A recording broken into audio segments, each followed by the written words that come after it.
Ezekiel പ്രവാചകന്റെ പുസ്തകത്തിൽ നിന്നുള്ള വായന 40-ാം അധ്യായം. ഭാവി ദേവാലയം.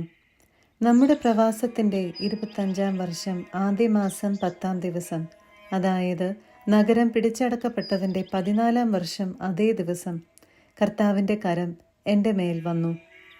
എന്നെ ഒരു ദൈവിക ദർശനത്തിൽ ഇസ്രായേൽ ദേശത്ത് കൊണ്ടുവന്ന് വളരെ ഉയർന്ന ഒരു മലയിൽ നിർത്തി. അവിടെ എൻ്റെ മുൻപിൽ ഒരു പട്ടണത്തിൻ്റേതുപോലെ ഒരു രൂപമുണ്ടായിരുന്നു. അവിടുന്ന് എന്നെ അവിടെ കൊണ്ടുവന്നപ്പോൾ ഓടുകൊണ്ട് ഉണ്ടാക്കിയതുപോലെ തോന്നുന്ന ഒരു മനുഷ്യൻ അവിടെ ഉണ്ടായിരുന്നു. അവൻ്റെ കയ്യിൽ ഒരു ചണച്ചരടും അളവുകോലും ഉണ്ടായിരുന്നു. അവൻ പടിപ്പുരയിൽ നിൽക്കുകയായിരുന്നു. അവൻ എന്നോട് പറഞ്ഞു, മനുഷ്യപുത്ര, നീ സൂക്ഷിച്ചു നോക്കുകയും ശ്രദ്ധിച്ചു കേൾക്കുകയും ചെയ്യുക. ഞാൻ കാണിച്ചു തരുന്നതിലെല്ലാം നിന്റെ മനസ്സുറപ്പിക്കുക. അവ നിനക്ക് ഞാൻ കാണിച്ചു തരുന്നതിനു വേണ്ടി തന്നെയാണ് നിന്നെ ഇവിടെ കൊണ്ടുവന്നിരിക്കുന്നത്. നീ കാണുന്നതെല്ലാം ഇസ്രായേൽ ഭവനത്തോട് പറയുക. ദേവാലയത്തിന് ചുറ്റും ഒരു മതിലുണ്ടായിരുന്നു. അവൻ്റെ കയ്യിലിരുന്ന അളവുകോലിൻ്റെ നീളം 6 നീണ്ട മുഴമായിരുന്നു. അതായത് ഒരു സാധാരണ മുഴവും ഒരു കൈപ്പത്തിയുടെ വീതിയും കൂടിയ നീളം. അവൻ ഭിത്തിയുടെ കനം അളന്നു. കനം ഒരു ദണ്ഡ്, ഉയരവും അളന്നു, അതും ഒരു ദണ്ഡ്. കിഴക്കോട്ടുള്ള പടിപ്പുരയിൽ ചെന്ന് അതിൻ്റെ നടകൾ കയറി ഉമ്മറപ്പടി അളന്നു. അതിൻ്റെ ഉയരം ഒരു ദണ്ഡ്. പാർശ്വത്തിലുള്ള ഓരോ മുറിക്കും ഒരു ദണ്ഡ് നീളവും ഒരു ദണ്ഡ് വീതിയും. അവയ്ക്കിടയിലുള്ള സ്ഥലം 5 മുഴം. പടിപ്പുരയുടെ പൂമുഖത്തിനടുത്തുള്ള വാതിലിൻ്റെ ഉമ്മറപ്പടിക്ക് അകമേ നീളം ഒരു ദണ്ഡ്. അവൻ പടിപ്പുരയുടെ പൂമുഖം അകമേ അളന്നു, ഒരു ദണ്ഡ്. അവൻ പടിപ്പുരയുടെ പൂമുഖം അളന്നു, 8 മുഴം നീളം. കട്ടിളപ്പടികൾക്ക് 2 മുഴം നീളം. പടിപ്പുരയുടെ പൂമുഖം ഉൾഭാഗത്തായിരുന്നു. കിഴക്കേ വാതിലിന് ഇരുവശവും 3 മുറി വീതം ഉണ്ടായിരുന്നു. എല്ലാറ്റിനും ഒരേ അളവ് തന്നെ. ഇരുവശങ്ങളിലുമുള്ള കട്ടിളപ്പടികൾക്കും ഒരേ അളവ് തന്നെ. പിന്നീട് അവൻ പടിപ്പുരയുടെ വീതി അളന്നു. അത് 10 മുഴം, നീളം 13 മുഴം. പാർശ്വമുറികൾക്ക് മുൻപിൽ ഇരുവശവും ഓരോ മുഴം വീതിയിൽ അടികൾ കൊണ്ട് അതിരിട്ടിരുന്നു. പാർശ്വമുറികൾക്ക് 6 മുഴം നീളവും 6 മുഴം വീതിയും. അവൻ പാർശ്വമുറികളിൽ ഒന്നിൻ്റെ മേൽക്കൂര മുതൽ എതിർവശത്തുള്ളതിൻ്റെ മേൽക്കൂര വരെ പടിപ്പുരയുടെ നീളം അളന്നു. വാതിൽ മുതൽ വാതിൽ വരെ 25 മുഴം. അവൻ പൂമുഖം അളന്നു, 20 മുഴം.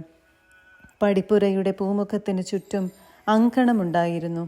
പടിപ്പുരയുടെ മുന്നറ്റം മുതൽ അകത്തെ പൂമുഖത്തിൻ്റെ അറ്റം വരെ 50 മുഴമായിരുന്നു. പടിപ്പുരയ്ക്ക് ചുറ്റും പാർശ്വമുറികളിലും പൂമുഖത്തിനുള്ളിലും അകത്തേക്ക് ഇടുങ്ങിയ കിളിവാതിലുകൾ ഉണ്ടായിരുന്നു. കട്ടിളപ്പടിമേൽ ഈന്തപ്പന ചിത്രണം ചെയ്തിരുന്നു. അവൻ എന്നെ പുറത്ത് അങ്കണത്തിലേക്ക് കൊണ്ടുപോയി. അവിടെ അങ്കണത്തിന് ചുറ്റും മുറികളും കൽത്തളവും ഉണ്ടായിരുന്നു. കൽത്തളത്തിന് അഭിമുഖമായി 30 മുറികളാണ് ഉണ്ടായിരുന്നത്. പടിപ്പുരകളുടെ നീളത്തിന് അനുസൃതമായി അവയോട് ചേർന്നായിരുന്നു കൽത്തളം. ഇതായിരുന്നു താഴത്തെ കൽത്തളം. താഴത്തെ പടിപ്പുരയുടെ മുൻവശം മുതൽ അകത്തെ അങ്കണത്തിൻ്റെ പുറത്തെ അറ്റം വരെയുള്ള ദൂരം അവൻ അളന്നു, 100 മുഴം. അവൻ എൻ്റെ മുൻപിൽ വടക്കോട്ട് നടന്നു.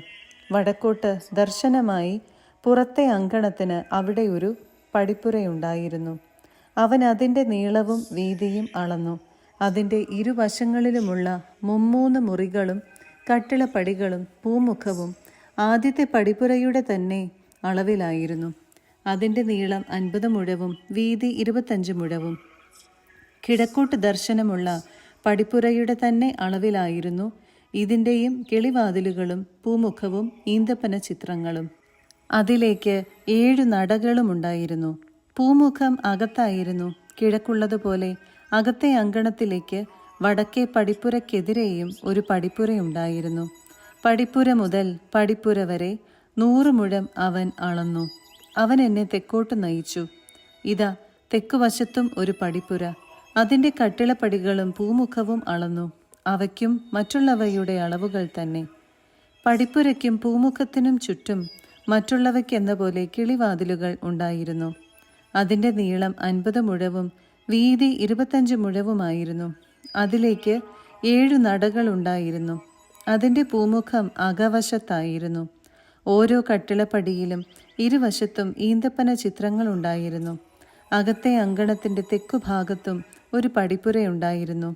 പടിപ്പുര മുതൽ പടിപ്പുര വരെ അവൻ അളന്നു 100 മുഴം. തെക്കേ പടിപ്പുരയിലൂടെ അകത്തെ അങ്കണത്തിലേക്ക് അവൻ എന്നെ കൊണ്ടുവന്നു. ആ പടിപ്പുരയും അവൻ അളന്നു. മറ്റുള്ളവയുടെ അളവ് തന്നെയായിരുന്നു അതിനും. അതിൻ്റെ പാർശ്വമുറികളും കട്ടിളപ്പടികളും പൂമുഖവും മറ്റുള്ളവയുടെ അളവിൽ തന്നെയായിരുന്നു. അതിലും പൂമുഖത്തിലും ചുറ്റും കിളിവാതിലുകൾ ഉണ്ടായിരുന്നു. അതിൻ്റെ നീളം 50 മുഴവും വീതി 25 മുഴവുമായിരുന്നു. അതിനു ചുറ്റും 25 മുഴം നീളവും 5 മുഴം വീതിയുമുള്ള പൂമുഖങ്ങൾ ഉണ്ടായിരുന്നു. അതിൻ്റെ പൂമുഖം പുറത്തെ അങ്കണത്തിന് അഭിമുഖമായിരുന്നു. കട്ടിളപ്പടികളിൽ ഈന്തപ്പന ചിത്രങ്ങളും ഉണ്ടായിരുന്നു. ഇതിലേക്ക് 8 പടികൾ ഉണ്ടായിരുന്നു. കിഴക്ക് വശത്തുള്ള അകത്തെ അങ്കണത്തിലേക്ക് അവൻ എന്നെ കൊണ്ടുപോയി. അവൻ പടിപ്പുര അളന്നു. അതിനു മറ്റുള്ളവയുടെ അളവ് തന്നെ. അതിൻ്റെ പാർശ്വമുറികളും കട്ടിളപ്പടികളും അങ്കണവും മറ്റുള്ളവയുടെ അളവിൽ തന്നെ ആയിരുന്നു. അതിലും പൂമുഖത്തിലും ചുറ്റും കിളിവാതിലുകൾ ഉണ്ടായിരുന്നു. അതിൻ്റെ നീളം 50 മുഴവും വീതി 25 മുഴവുമായിരുന്നു. അതിൻ്റെ പൂമുഖം പുറത്തെ അങ്കണത്തിന് അഭിമുഖമായിരുന്നു. കട്ടിളപ്പടികളിൽ ഇരുവശത്തും ഓരോ ഈന്തപ്പന ചിത്രവും ഉണ്ടായിരുന്നു. അതിലേക്കും 8 നടകൾ ഉണ്ടായിരുന്നു. അവൻ എന്നെ വടക്കേ പടിപ്പുരയിലേക്ക് കൊണ്ടുപോയി. അവനത് അളന്നു. അതിനും മറ്റുള്ളവയുടെ അളവ് തന്നെ. അതിൻ്റെ പാർശ്വമുറികളും കട്ടിളപ്പടികളും പൂമുഖവും മറ്റുള്ളവയുടെ അളവിൽ തന്നെയായിരുന്നു. അതിനു ചുറ്റും കിളിവാതിലുകൾ ഉണ്ടായിരുന്നു. അതിൻ്റെ നീളം 50 മുഴവും വീതി 25 മുഴവുമായിരുന്നു. അതിൻ്റെ പൂമുഖം പുറത്തെ അങ്കണത്തിന് അഭിമുഖമായിരുന്നു. കട്ടിളപ്പടികളിൽ ഇരുവശത്തും ഓരോ ഈന്തപ്പന ചിത്രവും ഉണ്ടായിരുന്നു. അതിലേക്ക് 8 പടികളുണ്ടായിരുന്നു. അവിടെ പടിപ്പുരയുടെ പൂമുഖത്തിൽ ഒരു മുറിയും അതിന് വാതിലുമുണ്ടായിരുന്നു. ദഹനബലിക്കുള്ള വസ്തു അവിടെയാണ് കഴുകേണ്ടിയിരുന്നത്. ദഹനബലിക്കും പാപപരിഹാര ബലിക്കും പ്രായശ്ചിത്ത ബലിക്കുമുള്ള മൃഗങ്ങളെ കൊല്ലുന്നതിന് പടിപ്പുരയുടെ പൂമുഖത്തിൽ ഇരുവശത്തും ഓരോ മേശയുണ്ടായിരുന്നു. വടക്കേ പടിപ്പുരയുടെ വാതിൽക്കൽ പൂമുഖത്തിന് പുറത്തായി 2 മേശയുണ്ടായിരുന്നു. പൂമുഖത്തിന് മറുവശത്തും 2 മേശയുണ്ടായിരുന്നു. പടിപ്പുരയ്ക്ക് അകത്തും പുറത്തുമായി 4 മേശകളുണ്ടായിരുന്നു. അങ്ങനെ 8 മേശ. അവമേലാണ് ബലിമൃഗങ്ങളെ കൊന്നിരുന്നത്. ദഹനബലിക്കു വേണ്ടി കല്ലിൽ കൊത്തിയെടുത്ത 1.5 മുഴം നീളവും 1.5 മുഴം വീതിയും 1 മുഴം ഉയരവുമുള്ള 4 മേശകളുണ്ടായിരുന്നു. ദഹനബലിക്കും മറ്റു ബലികൾക്കുമുള്ള മൃഗങ്ങളെ കൊല്ലുന്നതിന് ഉപയോഗിച്ചിരുന്ന ഉപകരണങ്ങളും അവയിലാണ് വെച്ചിരുന്നത്. അകത്ത് ചുറ്റും കൈപ്പത്തിയുടെ വീതിയിൽ കൊളുത്തുകൾ പിടിപ്പിച്ചിരുന്നു. മേശപ്പുറത്താണ് ബലിക്കുള്ള മാംസം വെച്ചിരുന്നത്. പിന്നീട് അവൻ എന്നെ പുറത്തുനിന്ന് അകത്തെ അങ്കണത്തിലേക്ക് കൊണ്ടുപോയി. അവിടെ അകത്തളത്തിൽ 2 മുറികൾ ഉണ്ടായിരുന്നു. ഒന്ന് തെക്കോട്ട് ദർശനമായി വടക്കേ പടിപ്പുരയ്ക്കടുത്തും മറ്റേത് വടക്കോട്ട് ദർശനമായി തെക്കേ പടിപ്പുരയ്ക്കടുത്തുമായിരുന്നു. അവൻ എന്നോട് പറഞ്ഞു, ദേവാലയത്തിൻ്റെ ചുമതല വഹിക്കുന്ന പുരോഹിതന്മാർക്കുള്ളതാണ് തെക്കോട്ട് ദർശനമുള്ള മുറി. ബലിപീഠത്തിൻ്റെ ചുമതല വഹിക്കുന്ന പുരോഹിതന്മാർക്കുള്ളതാണ് വടക്കോട്ട് ദർശനമുള്ള മുറി. സാദോക്കിൻ്റെ പുത്രന്മാരാണ് ഇവർ. ലേവി പുത്രന്മാരിൽ ഇവർക്ക് മാത്രമേ കർത്താവിന് ശുശ്രൂഷ ചെയ്യാൻ അവിടുത്തെ സമീപിക്കാൻ പാടുള്ളൂ.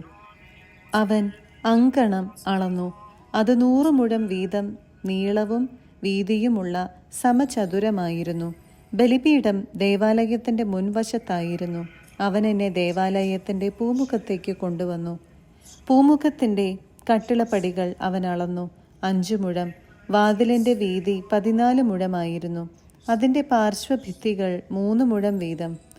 പൂമുഖത്തിൻ്റെ നീളം 20 മുഴവും വീതി 12 മുഴവുമായിരുന്നു. അതിലേക്ക് 10 പടികളും കട്ടിളപ്പടികളുടെ ഇരുവശത്തും തൂണുകളും ഉണ്ടായിരുന്നു. 41-ാം അധ്യായം. അവൻ എന്നെ ദേവാലയത്തിൽ വിശുദ്ധ സ്ഥലത്തേക്ക് കൊണ്ടുവന്നു. അവൻ അവിടുത്തെ കട്ടിളപ്പടികൾ അളന്നു. അവയുടെ ഓരോ വശത്തിൻ്റെയും വീതി 6 മുഴമായിരുന്നു. പ്രവേശന കവാടത്തിൻ്റെ വീതി 10 മുഴമായിരുന്നു.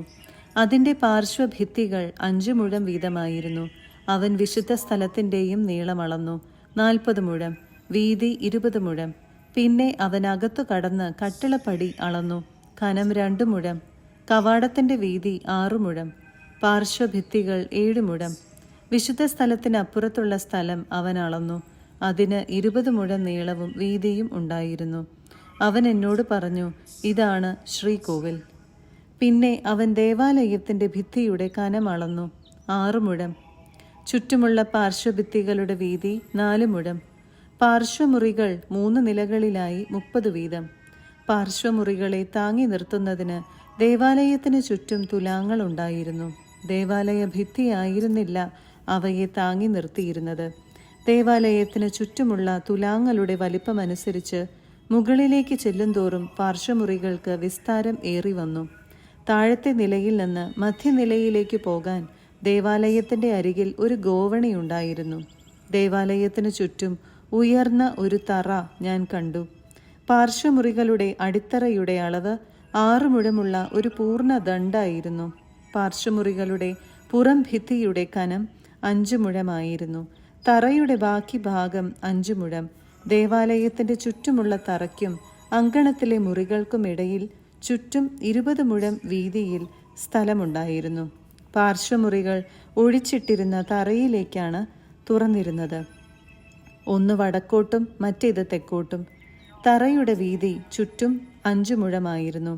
പടിഞ്ഞാറ് ദേവാലയത്തിൻ്റെ അങ്കണത്തിനഭിമുഖമായി നിൽക്കുന്ന കെട്ടിടത്തിൻ്റെ വീതി 70 മുഴമായിരുന്നു. അതിൻ്റെ ചുറ്റുമുള്ള ഭിത്തിക്ക് 5 മുഴം കനവും 90 മുഴം നീളവും. അവൻ ദേവാലയം അളന്നു. അതിന് 100 മുഴം നീളം.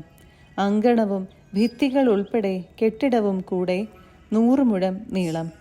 ആലയത്തിൻ്റെ കിഴക്കേ മുഖവും മുറ്റവും കൂടി 100 മുഴം വീതി. അവൻ പടിഞ്ഞാറ് വശത്തെ മുറ്റത്തിനഭിമുഖമായി നിൽക്കുന്ന കെട്ടിടം ഇരുവശത്തുമുള്ള ഭിത്തികൾ ഉൾപ്പെടെ അളന്നു. 100 മുഴം നീളം. അകത്ത് വിശുദ്ധ സ്ഥലത്തും ശ്രീകോവിലിലും പുറത്ത് പൂമുഖത്തും തറ മുതൽ കിളിവാതിലുകൾ വരെ ചുറ്റും പലകയടിച്ചിരുന്നു. കിളിവാതിലുകൾക്ക് അഴിയിട്ടിരുന്നു. മറയ്ക്കാൻ വിരിയുമുണ്ടായിരുന്നു. വാതിലിനു മുകളിലേക്ക് ശ്രീകോവിലിൻ്റെ അകത്തും വിശുദ്ധ സ്ഥലത്തും ഭിത്തിയിൽ ചിത്രപ്പണികൾ ഉണ്ടായിരുന്നു. കെരൂബുകളും ഈന്തപ്പനകളും. 2 കെരൂബുകളുടെ മധ്യേ ഒരു ഈന്തപ്പന എന്ന ക്രമത്തിൽ ചിത്രീകരിക്കപ്പെട്ടിരുന്നു. ഓരോ കെരൂബിനും 2 മുഖം വീതമുണ്ടായിരുന്നു. ഒരു വശത്തെ ഈന്തപ്പനയുടെ നേരെ മനുഷ്യമുഖവും മറുവശത്തെ ഈന്തപ്പനയുടെ നേരെ സിംഹക്കുട്ടിയുടെ മുഖവും തിരിഞ്ഞിരുന്നു. ദേവാലയം മുഴുവൻ ചുറ്റും ഇങ്ങനെ കൊത്തിവെച്ചിരുന്നു. ദേവാലയ ഭിത്തിയിൽ തറ മുതൽ വാതിലിൻ്റെ മേൽഭാഗം വരെ കെരൂബുകളുടെയും ഈന്തപ്പനകളുടെയും ചിത്രങ്ങൾ കൊത്തിയിരുന്നു. വിശുദ്ധ സ്ഥലത്തിൻ്റെ കട്ടളക്കാൽ സമചതുരത്തിലായിരുന്നു. തടികൊണ്ടുള്ള ബലിപീഠം പോലെ തോന്നിക്കുന്ന ഒന്ന് വിശുദ്ധ സ്ഥലത്തിന് മുൻപിലുണ്ടായിരുന്നു. അതിന് 3 മുഴം ഉയരവും 2 മുഴം നീളവും 2 മുഴം വീതിയും ഉണ്ടായിരുന്നു. അതിൻ്റെ കോണുകളും ചുവടും വശങ്ങളും മരം കൊണ്ടുള്ളതായിരുന്നു. അവൻ എന്നോട് പറഞ്ഞു, ഇതു കർത്താവിൻ്റെ സന്നിധിയിലെ മേശയാണ്. വിശുദ്ധ സ്ഥലത്തിനും ശ്രീകോവിലിനും ഈ 2 വാതിലുകൾ ഉണ്ടായിരുന്നു. വാതിലുകൾക്ക് തിരിയുന്ന ഈ 2 പാളികളുണ്ടായിരുന്നു. ഭിത്തികളിൽ എന്ന പോലെ കെരൂബുകളുടെയും ഈന്തപ്പനകളുടെയും ചിത്രം വിശുദ്ധ സ്ഥലത്തിൻ്റെ വാതിലുകളിലും കൊത്തിയിരുന്നു. പൂമുഖത്തിന് മുൻവശത്തായി മരം കൊണ്ടുള്ള ഒരു വിതാനമുണ്ടായിരുന്നു. പൂമുഖത്തിൻ്റെ ഇരുവശങ്ങളിലും അഴിയടിച്ച കിളിവാതിലുകളും ഈന്തപ്പന ചിത്രങ്ങളും ഉണ്ടായിരുന്നു. 42-ാം അധ്യായം. അവൻ എന്നെ വടക്കോട്ട് നയിച്ച് പുറത്തുള്ള അങ്കണത്തിലേക്ക് കൊണ്ടുവന്നു. വടക്കുള്ള കെട്ടിടത്തിനും ദേവാലയ അങ്കണത്തിനും എതിരെയുള്ള മുറികളിലേക്ക് അവൻ എന്നെ നയിച്ചു. വടക്ക് വശത്തുള്ള കെട്ടിടത്തിൻ്റെ നീളം 100 മുഴവും വീതി 50 മുഴവും ആയിരുന്നു. അകത്തെ അങ്കണത്തിൻ്റെ 20 മുഴത്തിനടുത്ത് പുറത്തെ അങ്കണത്തിലെ കൽത്തളത്തിനഭിമുഖമായി 3 നിലകളിലായി നടപ്പുരകൾ ഉണ്ടായിരുന്നു. മുറികൾക്ക് മുൻപിൽ അകത്തേക്ക് 10 മുഴം വീതിയും 100 മുഴം നീളവുമുള്ള ഒരു പാതയുണ്ടായിരുന്നു. അതിൻ്റെ വാതിലുകൾ വടക്കോട്ടായിരുന്നു. നടപ്പുരകൾക്ക് താഴെയും മധ്യത്തിലുമുള്ള മുറികളിൽ നിന്ന് എടുത്തതിനേക്കാൾ കൂടുതൽ സ്ഥലം നടപ്പുരകൾക്ക് മുകളിലെ മുറികളിൽ നിന്ന് എടുത്തിരുന്നതിനാൽ അവ കൂടുതൽ ഇടുങ്ങിയിരുന്നു. അവ 3 തട്ടായി നിലകൊണ്ടു. ബാഹ്യ അങ്കണത്തിലേതുപോലെ തൂണുകൾ അവയ്ക്കില്ലായിരുന്നു. അതുകൊണ്ടാണ് മുകളിലത്തെ മുറികൾക്ക് താഴത്തെയും മധ്യത്തിലെയും മുറികളേക്കാൾ വീതി കുറഞ്ഞു പോയത്. മുറികൾക്ക് സമാന്തരമായി എതിരെയുള്ള ബാഹ്യ അങ്കണത്തിന് നേരെ 50 മുഴം നീളത്തിൽ ഒരു ഭിത്തിയുണ്ടായിരുന്നു. ദേവാലയത്തിന് എതിരെയുള്ള മുറികളുടെ നീളം 100 മുഴം ആയിരുന്നെങ്കിൽ ബാഹ്യ അങ്കണത്തിലുള്ളവയുടേത് 50 മുഴമായിരുന്നു. ബാഹ്യ അങ്കണത്തിൽ നിന്ന് പ്രവേശിക്കുമ്പോൾ കിഴക്കുവശത്തായി ഈ മുറികൾക്ക് താഴെ ഒരു കവാടമുണ്ടായിരുന്നു. അവിടെയാണ് പുറത്തെ ഭിത്തി ആരംഭിക്കുന്നത്. തെക്കുവശത്ത് അങ്കണത്തിനും കെട്ടിടത്തിനുമെതിരെ മുറികളുണ്ടായിരുന്നു. മുറികൾക്ക് മുൻപിൽ വഴിയുണ്ടായിരുന്നു. നീളം, വീതി, ബഹിർഗമന മാർഗങ്ങൾ, വാതിലുകൾ, മറ്റ് സംവിധാനങ്ങൾ എന്നിവയിൽ വടക്കുവശത്തെ മുറികൾ പോലെ തന്നെ ഈ മുറികളും. തെക്കേ മുറികളുടെ താഴെ കിഴക്കുവശത്ത് വഴിയിലേക്ക് കടക്കുന്നിടത്ത് ഒരു കവാടമുണ്ടായിരുന്നു. അവയ്ക്കെതിരെയായിരുന്നു നടുഭിത്തി. അവൻ എന്നോട് പറഞ്ഞു, അങ്കണത്തിനെതിരെ വടക്കും തെക്കുമുള്ള മുറികൾ വിശുദ്ധങ്ങളാണ്. കർത്താവിന് ശുശ്രൂഷ ചെയ്യുന്ന പുരോഹിതന്മാർ അവിടെ വെച്ചാണ് ഏറ്റവും വിശുദ്ധമായ ബലിവസ്തുക്കൾ ഭക്ഷിക്കുക. ധാന്യബലിക്കും പാപപരിഹാര ബലിക്കും പ്രായശ്ചിത്ത ബലിക്കും വേണ്ട വിശുദ്ധ വസ്തുക്കൾ അവിടെയാണ് അവർ സൂക്ഷിക്കുക. എന്തെന്നാൽ ആ സ്ഥലം വിശുദ്ധമാണ്. പുരോഹിതന്മാർ വിശുദ്ധ സ്ഥലത്ത് പ്രവേശിച്ചാൽ പിന്നെ ശുശ്രൂഷയ്ക്കുപയോഗിക്കുന്ന വസ്ത്രങ്ങൾ ഇവിടെ മാറ്റിവെച്ചിട്ടേ പുറത്തെ അങ്കണത്തിലേക്ക് പോകാവൂ. എന്തെന്നാൽ അവ വിശുദ്ധങ്ങളാണ്. വേറെ വസ്ത്രങ്ങൾ ധരിച്ചിട്ടേ അവർ ജനത്തിനു വേണ്ടി നിശ്ചയിച്ചിരിക്കുന്ന സ്ഥലത്തേക്ക് പോകാവൂ. ദേവാലയത്തിൻ്റെ ഉൾഭാഗം അളന്നു കഴിഞ്ഞപ്പോൾ അവൻ എന്നെ കിഴക്കേ വാതിലിലൂടെ പുറത്തേക്ക് നയിച്ചിട്ട് ചുറ്റുമുള്ള സ്ഥലം അളന്നു. അവൻ അളവ് ദണ്ടുകൊണ്ട് കിഴക്കുഭാഗം അളന്നു, 500 മുഴം. അവൻ തിരിഞ്ഞ് വടക്കുഭാഗം അളന്നു, അതും 500 മുഴം. പിന്നെ അവൻ തെക്കുഭാഗം അളന്നു, അതും 500 മുഴം. അവൻ തിരിഞ്ഞ് പടിഞ്ഞാറ് ഭാഗം അളന്നു, അതും 500 മുഴം. 4 വശവും അവൻ അളന്നു. ഓരോ വശത്തും 500 മുഴം നീളത്തിൽ അതിനു ചുറ്റും മതിലുണ്ടായിരുന്നു. അത് വിശുദ്ധ സ്ഥലത്തെ വിശുദ്ധ സ്ഥലമല്ലാത്ത സ്ഥലത്തു നിന്ന് വേർതിരിച്ചു.